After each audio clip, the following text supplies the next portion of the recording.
Hello everyone, आप सभी का स्वागत है मेरे यूट्यूब चैनल पर। आज हम प्राचीन भारत के इतिहास के एमसीक्यूज़ लेकर आए हैं और इसकी एक सीरीज़ रहेगी जिसको हम अन्य वीडियो के माध्यम से कवर करेंगे। और आज का जो टॉपिक है वो है ऐतिहासिक स्रोत। ऐतिहासिक स्रोत से जितने भी प्रश्न बनने की संभावना है और जितने भी पीवाईक्यू हैं, आज हम इस वीडियो के माध्यम से कवर करेंगे। तो चलिए शुरुआत करते हैं। खालिस्तान को अभिलेखों का अध्ययन कहा जाता है।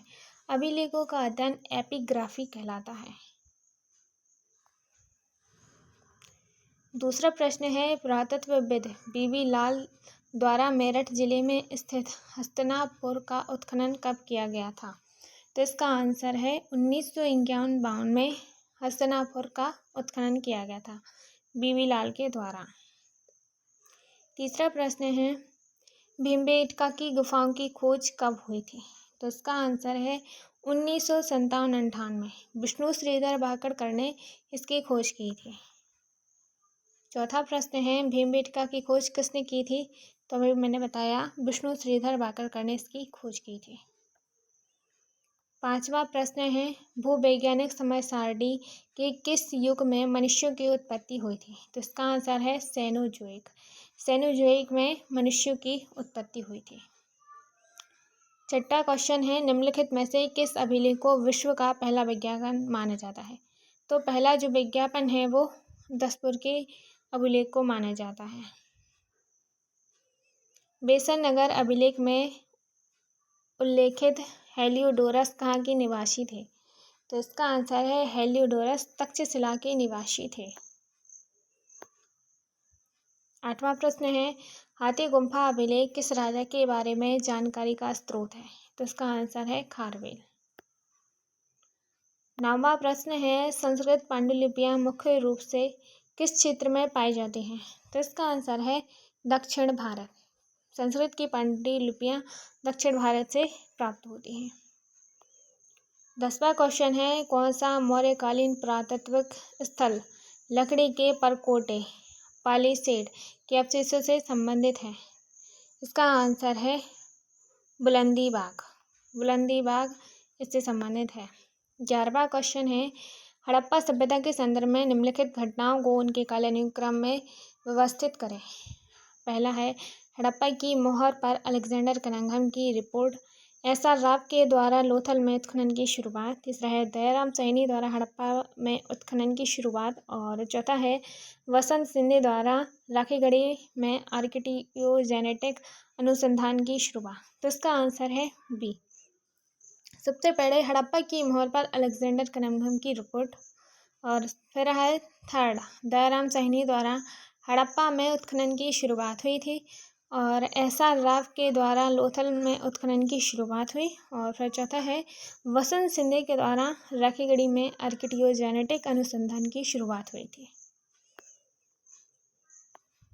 12वां प्रश्न है, सिंधु सभ्यता की मोहर पर किस वृक्ष की आकृति मिलती है?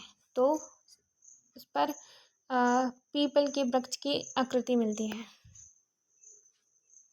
13वां प्रश्न है, अर्थशास्त्र किसके द्वारा लिखा गया है? तो अर्थशास्त्र कौटिल्य के द्वारा लिखा गया है। इसमें वही सभी प्रश्न हैं जो किसी न किसी एग्जाम में पूछे जाते हैं और आगे पूछे जाने की भी काफ़ी संभावना है। वह धार्मिक ग्रंथ जो कृषि कार्य के 8 विभिन्न चरणों की व्याख्या करता है वह है? तो इसका आंसर है आर्य मंजूश्री मूल्यकल्प। 15वां प्रश्न है, 16वीं शताब्दी का ग्रंथ चंडी मंगलम किसके द्वारा रचित है? चंडी मंगलम मुकुंद चंद्र राम चक्रवर्ती के द्वारा रचित है। 16वां प्रश्न है, निम्नलिखित में से किसने निरुक्त नामक पुस्तक लिखी थी जो व्यक्तित्व भाषा शास्त्र और शब्दार्थ विज्ञान का सबसे पुराना भारतीय ग्रंथ है? तो इसका आंसर है श्री यस्कराचार्य ने इसकी रचना की थी। 17वां प्रश्न है, महाभारत महाकाव्य को कितने चरणों में संकलित किया गया है? तो इसको 3 चरणों में संकलित किया गया है। 18वां प्रश्न है, कल्लड़ की राजतरंगिणी की भांति एक ऐतिहासिक कृति गौड़बाहो किसके द्वारा लिखी गई है? तो गौड़बाहो वाक्यपति के द्वारा लिखी गई है। 19वां प्रश्न है पेरिप्लस ऑफ द एरिथियन सी किसने लिखी थी। तो इसके जो लेखक हैं उनका नाम उल्लिखित नहीं है, तो उपरोक्त में से कोई नहीं। 20वां प्रश्न है निम्नलिखित में से किसे यूनानी इतिहास लेखन का जनक माना जाता है। तो यूनानी लेखन का जनक हेरोडोटस को माना जाता है। 21वां प्रश्न है मेसोपोटामिया में अरामी भाषा किस समय अवधि के बाद व्यापक रूप से बोली जाने लगी थी। तो इसका आंसर है 1000 ईसा पूर्व। 22वां प्रश्न है सूची 1 को सूची 2 से सम्मिलित करें। अलेक्जेंडर ग्रीनलॉ और इसका जॉन मार्शल, J.A. फ्लीड और कॉलिंजन मैकेंजी। तो इसका जो आंसर है वो है वी।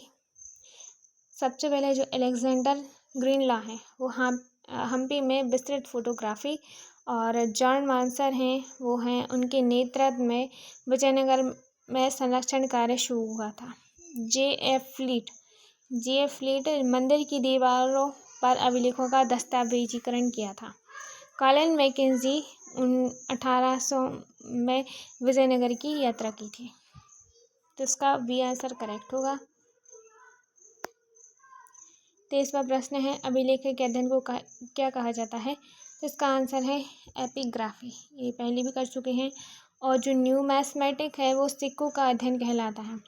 आगे प्राचीन भारत के इतिहास से संबंधित और MCQs को हम कंप्लीट करेंगे जो एग्ज़ाम में पूछे जाने की पूरी संभावना रहती है। आप हमारे चैनल पर बने रहिए, इसको सब्सक्राइब कर लीजिएगा। आपका धन्यवाद।